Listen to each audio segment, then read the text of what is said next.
Hi, okay, I waited a little while to do this video on hand yoga mudras because I wanted more experience. Now I'm relearning something that I learned last year with the hand yoga mudras. As with most learnings, what I do is I go off the boil, get excited about something, I buy the books, that's a hand yoga book, and then I come back to it. That's how I learn. I get off a habit and come back to it. And one of them that is beyond belief powerful and simple and beautiful, and my bias, because it's free hand yoga mudras. By the way, hand yoga mudras is kind of like asanas for the body, except you just involve your hands, right? I'm sure you guys are aware of this, and I will go into detail in a bit. But I love the bias of the hand yoga mudras because the energy is contained within your system. A, the body's all powerful, we already know this, but I love that bias. B, I'm never, even if I do make lots of money, I always can have a preference for helping people and myself with free energy systems of the body, because I love the implication that from creation we've been given this God-given body. And believe me, the hand yoga mudras are very powerful. Very few people talk about it in the health community. Maybe you guys know about it. Very few people talk about it, and very few people actually do it regularly, and very few people do it for long periods of time. Now, this goes without saying, the longer you do these and practice these on a daily basis, it builds. Like effects of any medicine are cumulative. Like, for example, the longer you fast, the more benefits. The longer you eat good foods, the more benefits. The longer you ground, the longer you get sun. Well, this one's it's the same, but it's a little bit easier, because quite frankly, in anywhere you are, you can do a hand yoga mudra, and they're so simple to do. They're easy, they don't cause pain, most of them, the simple ones, and they're so simple. But you can do them anywhere, and I mean this. Now let's think about this logically. When you're sitting down talking to someone, you can hold a hand yoga mudra. When you're on a train, on a bus, on public transport, going to work, even at work, you can do them. I mean, these things are so powerful activations. If you want to read more, I mean, you don't even need to buy the books. You can just experiment, go on Google. But I love this book. It's called Mudras of Modern Life. It also looks really beautiful. It's very colourful. You shouldn't buy books for looks, but this book looks amazing. Mudras by Swami Sarananda. And yeah, the mudras are powerful, very simple. People think it's complicated, you need to put your hands in lots of different positions. There are complicated mudras, but the most simple, and to prove to people that it works, is all you need to do is just connect your hands. From Ayurveda, this I believe is correct. We've got the fire. Let's try and practice learning, huh? Gotta remind myself. The thumb is fire, so it's always to do with the thumb, the fire. Then we've got thumb. I'll do it like this. Thumb, water, it's the little finger. Ring finger's ground. Middle finger, space. And second finger is air. And so that's Ayurveda. That's fire, air, space, ground, and water. And to go a little bit further, they're linked in with the chakras. So this is fire, which is the solar plexus. The thumb is chakra number 3, solar plexus, digestive system. Fire, Agni, because Ayurveda would call it. This one, which is air, is the throat chakra. So, blue, throat chakra. This one, no, I'm wrong. Whoa. Fire, solar plexus.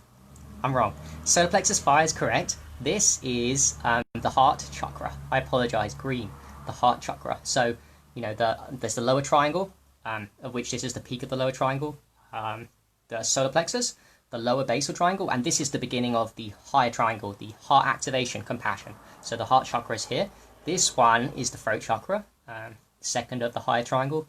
This one is grounding. This is Muladhara Bandha, the first chakra, and the finger, water, is your sacred sexual chambers, your second chakra, orange. So anyway, hand yoga mudras are as simple as, from ancient times, where do you think people got this? This is like people praying, right? We've known about this for ages. People pray like this. Why do people pray like this? Do you think it's because it looks cool? Do you think there might be a reason why people invented this to be the prayer chakra? Yeah, I'll tell you why. Because this is a mudra. Anything to do with your hand is a mudra. In this one, you're connecting with fire, air with air, water with water, ground with ground. But you're doing more than that. You're also connecting the palm, which is the mind too. So what this does is it enhances the mind. It increases your concentration, memory, and it also rebalances the left and right brain hemispheres. Remember, we're all in balance, so it's very powerful. So even something as simple as this, praying, ironically enough, praying might work on many levels. Praying might work, regardless of what you believe in. A, because what you think when you pray becomes a manifestation of truth. Like if you think something is whatever you think and believe you can achieve, right? So when you pray, you're thinking of something that manifests into reality. Your brain doesn't know the difference between your thoughts and reality. So when you pray for something, in effect, you're actually doing it. But number two, back to hanging mudras, that is rebalancing your brain hemispheres and activating the powers within the human body. Holy shit, that's crazy. Another one, you can do that. If that's a bit embarrassing to do in public, there's little things I've thought about to do in public without being too weird and doing complicated things like this. Because people are like, what are you doing in public? You'd be like, okay, you could do this. This is also another hand yoga. Anything to your hand is a hand yoga when you're connecting the two hands, right? In some way, even just one hand. That's a good one to do in public because no one can hold that for a long time on a bus or a train or wherever you are at work. Very cool. Very powerful too. That also rebalances brain hemispheres. Another one, the most famous, probably after the prayer one, is the Chin Yan Mudra, which is connecting fire and air. What happens when you put oxygen to fire? The fire increases. So air, oxygen with fire on both hands. Very powerful. Hold, hold, hold. You can do this one whilst walking the streets. I've done this before. Very powerful activation whilst walking the streets. Anywhere in public, if you're standing at the tills, working shit, do that. Another one that's very easy, putting the throat chakra to the solar plexus, third finger. Very easy. Gets a bit harder with the index finger, the ring finger, because it's a bit more it's a bit further away and a bit more stretchy, so it's hard to hold these. And the little finger as well too is hard. So you can do that too. You can do middle and ring finger. That's pretty, I think, pretty mudra. You can hold the ring, index finger and the middle finger with this. There's so many things you can do. There's more complicated one too. But I want to talk about reasons why, how it works. Well, think about reflexology. There's a couple of things I've been thinking about on it. First of all, it unblocks the meridian channels within them. There's so many things going on. Let me just give you my opinions. First of all, it's reusing. Energy is leaking out of your hands every second of every day because your body is an energy system. We've got biophotons we're releasing. As long as we're alive in the duality-based system, we're releasing energy.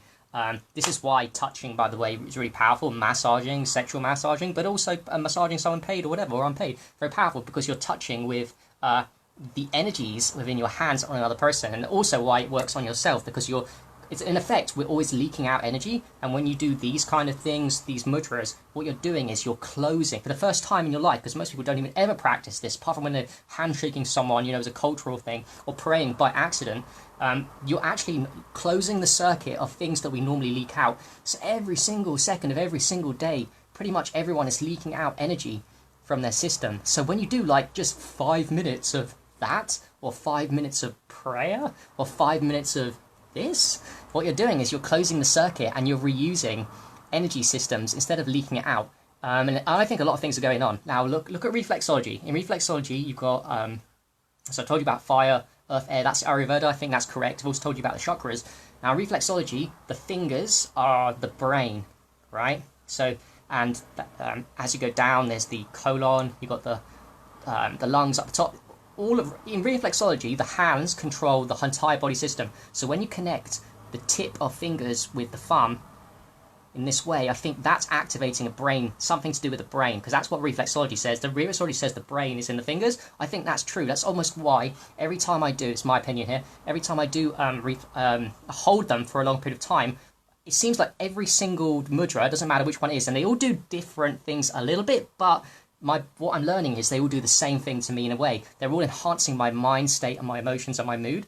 And I think the reason why is because, one of the reasons why, is because the brain, the reflexology says that the finger is the brain. So that's why it's making me more concentrate better, become more present to the moment, more, it's brain activation. I think it's a great one for people with dementia, or who have the threat of dementia, Alzheimer's, Parkinson's, and all these kind of brain diseases, I believe.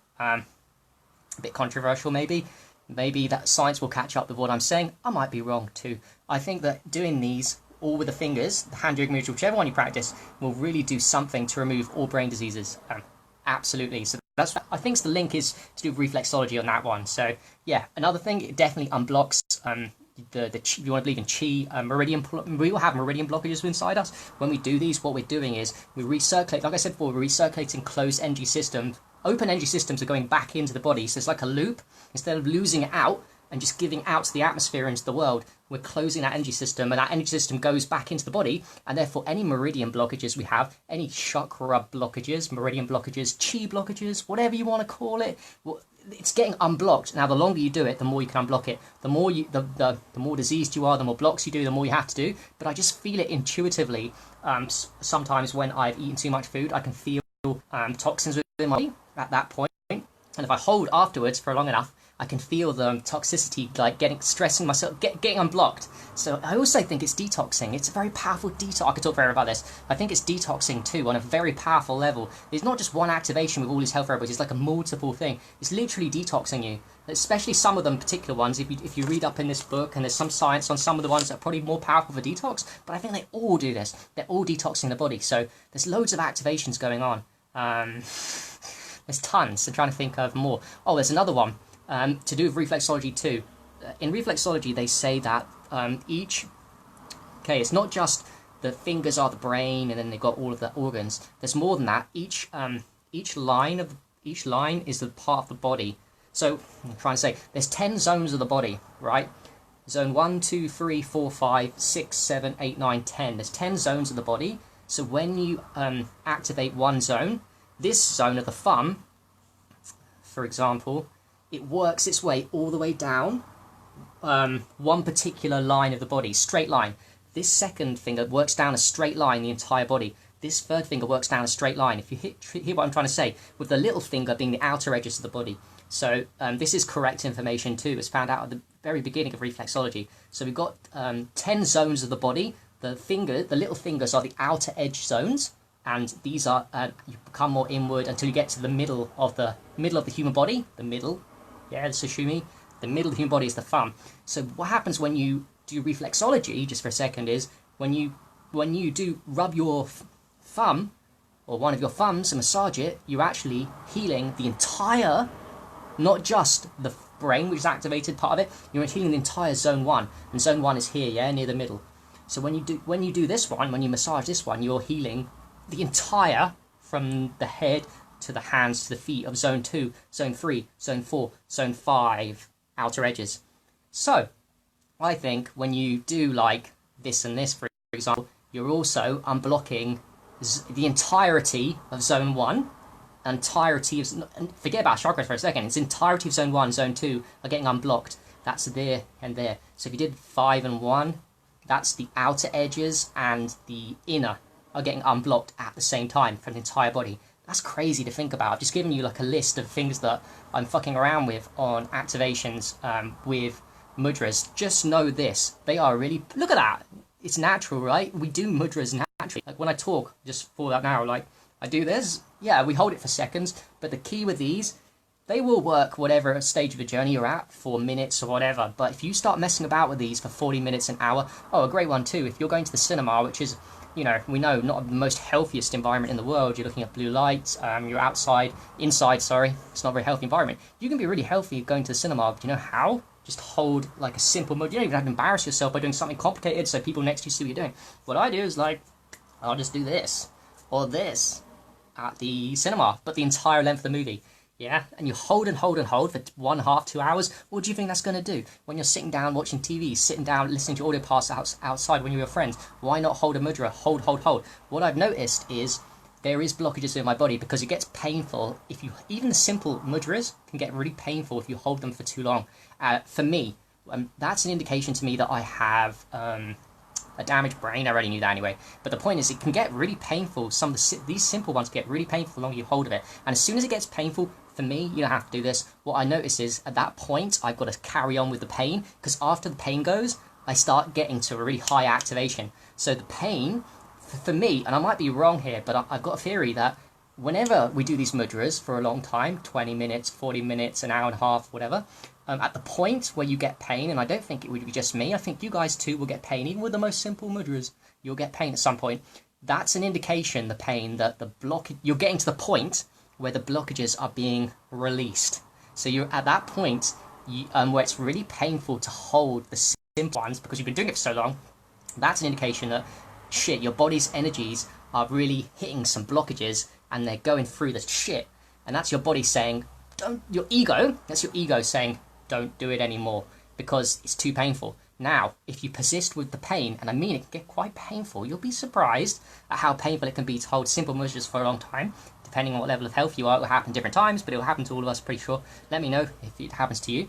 At that point where you get painful, that's the most important point of the healing journey with the power of the hand yoga mudras. Because at that point, you are getting to the point where the body's like, oh, fuck, we're unblocking some serious shit right now. At that point, you carry on. Now, what I found is it only doesn't last for too long. 5-10 minutes of pain, kind of extreme pain for fingers. And then afterwards, it goes back to, as long as you don't give in to the ego, because the ego, the lower self, doesn't want you to heal. The ego doesn't want you to become, in a way, your ego just wants you to survive. It doesn't want you to thrive, right? So the ego gives you the pain, in my opinion, to stop you from healing. And also because that pain is an indication that there are serious blockages within your body that you weren't aware of. And at that point, you must persist and go through the pain. And if you do, there is some kind of higher activation bliss on the other side. I don't mean bliss in terms of like, oh, I'm going to see God. I mean just, you've just unblocked a shitload of meridian blockages, chakra blockages, toxins out of your body, whatever you want to call it.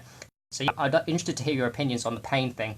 It doesn't mean it's all painful. Even this one could be painful. Well, actually, no, this one, not so much. I don't know. This is just my theory. I might be wrong, but once you get to the point of pain, please persist and try all these things, because this is free medicine, man. This is free shit. I love the bias. The body is amazing. There's things that you can buy with technologies that are very good and very powerful, don't get me wrong, and work with people where they're at. So people want technology, fine, get the information on that. There's also free shit that people can do. And you know what? I challenge anyone, if anyone's skeptical about the power of what I'm talking about, hand yoga mudras, I can feel it straight away when I do this. Like, if you just sit and close your eyes or open your eyes and just do this, you can feel something going on. It's like when I put a crystal in my hand, I can feel it. I can feel something. I can feel the highly structuralized, crystallized negative ion shit going into activating my hand, getting into my body. I can feel it from the second I start slow breathing. Oh, that's it. I start slow breathing too. Well, guess what? When I do this, or any mudras, at second one, my breath slows down. And even though I'm healthy, my breath is quite slow anyway, it will slow down even more. So that's how we know it's working. You can feel it. All of these, that you can feel them. Yeah, anyone that doesn't feel them is so far in a closed-minded position that they're looking for nocebo, it not to work. Because if you even have a little bit of open-mindedness, you will feel, even a little bit, not that much, you will feel it. You'll feel that this activation going on. So there we go. I challenge you to, let's talk about hand yoga mudras. Let's do more mudras. Let's start going back to basics with the power of the human body. I love the bias for yoga, asanas, pranayama, the discipline. It's not even discipline. Is that discipline to hold that for 2 hours while you're talking to somebody? Whilst you're walking around? Is it that hard, 20 minutes a day? Oh, whilst you're meditating. Is it that hard whilst you're meditating to just do that? Come on. This is simple shit. It is hard when it starts getting painful. That's okay. But I mean, these are simple therapies that can change your health history.